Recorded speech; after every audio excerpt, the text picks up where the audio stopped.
you know, you might say that someone who is incapable of cruelty is a higher moral being than someone who is capable of cruelty. And I would say, and this follows Jung as well, that that's incorrect, and it's dangerously incorrect, because if you are not capable of cruelty, you are absolutely a victim to anyone who is.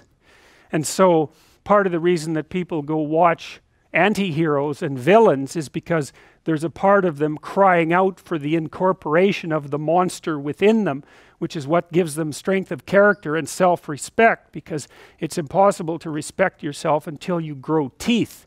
And if you grow teeth, then you realize that you're somewhat dangerous, or maybe somewhat seriously dangerous, and then you might be more willing to demand that you treat yourself with respect and other people do the same thing. And so that doesn't mean that being cruel is better than not being cruel. What it means is that being able to be cruel and then not being cruel is better than not being able to be cruel. Because in the first case, you're nothing but weak and naive. And in the second case, you're dangerous, but you have it under control.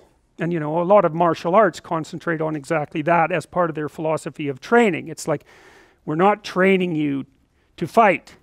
We're training you to be peaceful and awake and avoid fights. But if you happen to have to get in one, and I guess the philosophy also is that if you're competent at fighting, that actually decreases the probability that you're going to have to fight, because when someone pushes you, you'll be able to respond with confidence, and with any luck, and this is certainly the case with bullies, with any luck, a reasonable show of confidence, which is very much equivalent to a show of dominance, is going to be enough to make the bully back off. And so the strength that you develop in your monstrousness is actually the best guarantee of peace. And that's partly why Jung believed that it was necessary for people to integrate their shadow. And he said that was a terrible thing for people to attempt, because the human shadow, which is all those things about yourself that you don't want to realize, reaches all the way to hell. And what he meant by that was, it's through an analysis of your own shadow that you can come to understand why other people are capable, and you as well, of the sorts of terrible atrocities that characterized, let's say, the 20th century. And without that understanding, there's no possibility of bringing it under control. When you study Nazi Germany, for example, or you study the Soviet Union, particularly under Stalin, and you're asking yourself, well, what are these perpetrators like? Forget about the victims, let's talk about the perpetrators. The answer is, they're just like you. And if you don't know that, that just means that you don't know anything about people, including yourself. And then it also means that you have to discover why they're just like you. And believe me, that's no picnic.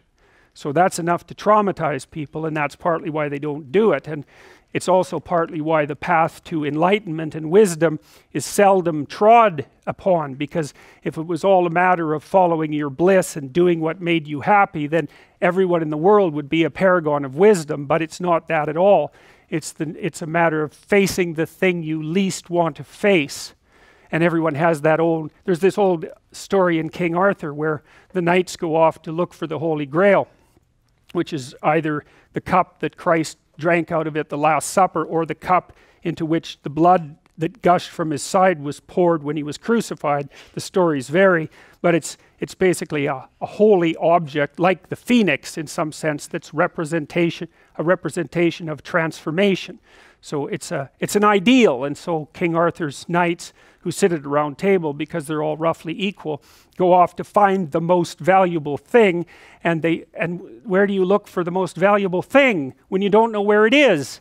Well, each of the knights looks at the forest surrounding the castle and enters the forest at the point that looks darkest to him.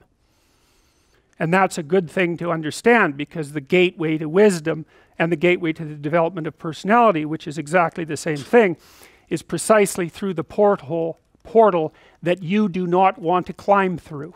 And the reason for that's actually quite technical. This is a Jungian presupposition too, is that, well, there's a bunch of things about you that are underdeveloped, and a lot of those things are because there's things you've avoided looking at because you don't want to look at them, and there's parts of you've avoided developing because it's hard for you to develop those parts. And so it's by virtual necessity that what you need is where you don't want to look, because that's where you've kept it. And so, and that's why there's, you know, an idiosyncratic element of it for everyone.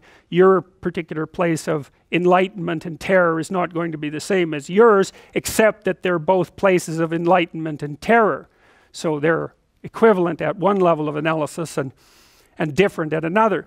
So anyways, back to fiction and what it does. It distills truth, and it produces characters that are composites. And the more they become composites, the more they approximate a mythological character.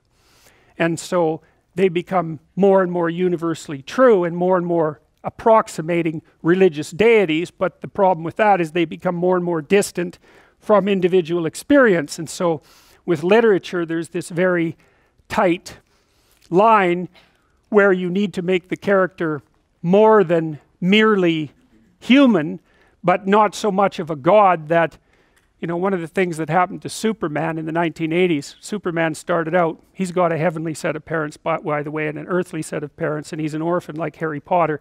Very common theme is that when Superman first emerged, he could only jump over buildings, you know, and maybe he could stop a locomotive, but by the time the 1980s rolled around, like, he could juggle planets and, you know, swallow hydrogen bombs, and, you know, he could do anything. Well, people stopped buying the Superman comics because how interesting is that? It's like something horrible happens and Superman deals with it.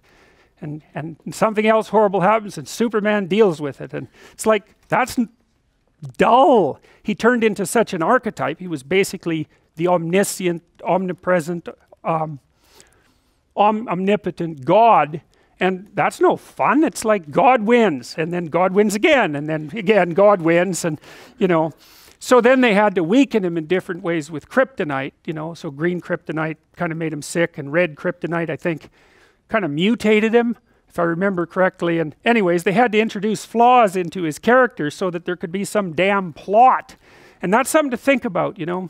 There's a deep existential lesson in that your being is limited and flawed and fragile.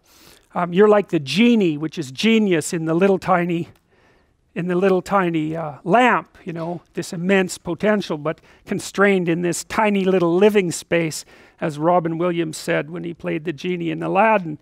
But the fact that you have limitations means that the plot of your life is the overcoming of those limitations, and that if you didn't have limitations, well, there wouldn't be a plot, and maybe there would be no life. And so that's part of the reason why perhaps you have to accept the fact that you're flawed and insufficient, and live with it and consider it a precondition for being. It's at least a reasonable idea. So anyways, one of the main characters is the country, the known, the explored territory. We went over that a bit, and it always has two elements. I mean, your country is your greatest friend and your worst enemy, you know, because it squashes you into conformity and demands that you act in a certain manner and reduces your individuality to that element that's tolerated by everyone else, and it constrains your potential in a single direction. And so it's really tyrannical, but at the same time it provides you with a place to be and all of the benefits that have accrued as a result of the actions of your ancestors and all the other people that you're associated with. So there's the good tyrant, or the bad tyrant, and the good king, and those are archetypal figures, and that's because they're always true, and they're always true simultaneously,